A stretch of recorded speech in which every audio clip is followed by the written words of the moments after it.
بسم الله الرحمن الرحيم. المال والبنون زينة الحياة الدنيا، والباقيات الصالحات خير عند ربك ثوابا وخير أملا. ويوم نسير الجبال وترى الأرض بارزة وحشرناهم فلم نغادر منهم أحدا وعرضوا على ربك صفا لقد جئتمونا كما خلقناكم أول مرة بل زعمتم أن لن نجعل لكم موعدا. ووضع الكتاب فترى المجرمين مشفقين مما فيه ويقولون يا ويلتنا ما لهذا الكتاب لا يغادر صغيرة ولا كبيرة إلا أحصاها ووجدوا ما عملوا حاضرا ولا يظلم ربك أحدا. وإذ قلنا للملائكة اسجدوا لآدم فسجدوا إلا إبليس كان من الجن ففسق عن أمر ربه أفتتخذونه وذريته أولياء من دوني وهم لكم عدو بئس للظالمين بدلا. ما أشهدتهم خلق السماوات والأرض ولا خلق أنفسهم وما كنت متخذ المضلين عضدا.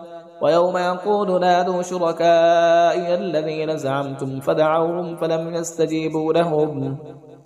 فلم يستجيبوا لهم وجعلنا بينهم موبقا. ورأى المجرمون النار فظنوا أنهم مواقعوها ولم يجدوا عنها مصرفا.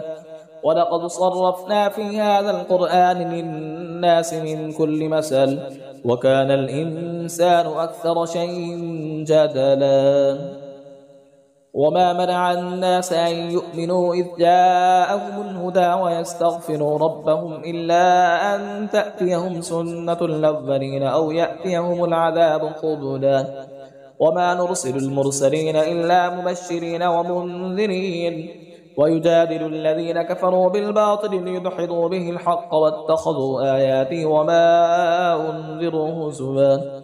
ومن أظلم ممن ذكر بآيات ربه فأعرض عنها ونسي ما قدمت يداه إنا جعلنا على قلوبهم أكنة أن يفقهوه وفي آذانهم وقرا وإن تدعوهم إلى الهدى فلن يهتدوا إذا أبدا. وربك الغفور ذو الرحمن لو يؤاخذهم بما كسبوا لعجل لهم العذاب بل لهم موعد لن يجدوا من دونه موئلا.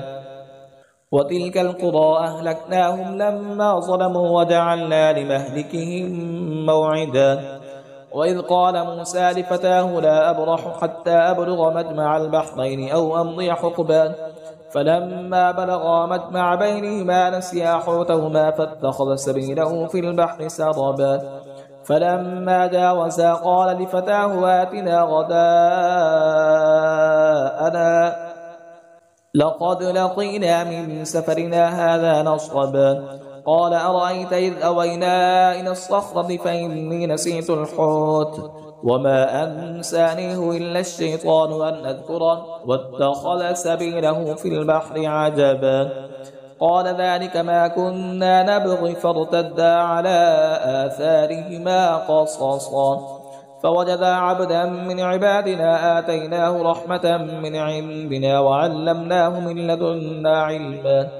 قال له موسى هل أتبعك على أن تعلمني مما علمت رشدا قال إنك لن تستطيع معي صبرا وكيف تصبر على ما لم تحط به خبرا. قال ستجدني إن شاء الله صابرا ولا أعصي لك أمرا. قال فإن اتبعتني فلا تسألني عن شيء حتى أحدث لك منه ذكرا. فانطلقا حتى إذا ركبا في السفينة خرقا قال أخرقتها لتغرق أهلها لقد جئت شيئا إمرا. قال ألم أقل إنك لن تستطيع معي صبرا. قال لا تؤاخذني بما نسيت ولا ترهقني من أمري عسرا. فانطلقا حتى إذا لقيا غلاما فقتله قال أقتلت نفسا زكية بغير نفس لقد جئت شيئا نكرا.